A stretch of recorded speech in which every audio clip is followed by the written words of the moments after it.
अरे तू इथे बसलायस, इतके दिवस तुझा फोन का बंद आहे? ही व्हिडिओ बघ. काय भारी आहे ना. चल आपण कॉफी प्यायला जाऊ. अरे चल रे चल. नाही यायचंय मला. तू तर असं वागतं जसं तुला काय माहितीच नाहीये. माहिती आहे मला, ती तुझ्या आयुष्यातून निघून गेली. हा म्हणजे तुला तर माहिती आहे ना रे, आता भांडणं कुठल्या नात्यात होत नाही.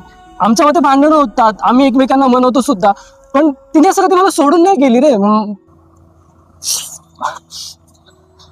इतकी वर्ष एकत्र काढली रे. ठीक आहे ना, होतं यार. तू एक काम कर ना, तू तिला फोन कर ना, नाही तर तू सांग मी काय करू याच्यामध्ये. हे बघ, हे असंच असतं, बोलतात सर्व पण निभत कोणी नाही. नाही नाही, तुझा काहीतरी गोंधळ होतोय. ती तशी नव्हती, ती निभवणारीच होती. म्हणजे ना सतत ना डोक्यात विचार चालू असतात रे, की कसं घडलं काय घडलं, हे हे अपेक्षित नव्हतं मला. जगायचा पण कंटाळा आलाय, काहीच समजत नाही, काहीच सुचत नाही मी काय करू. मला मला ना अक्षरशः ना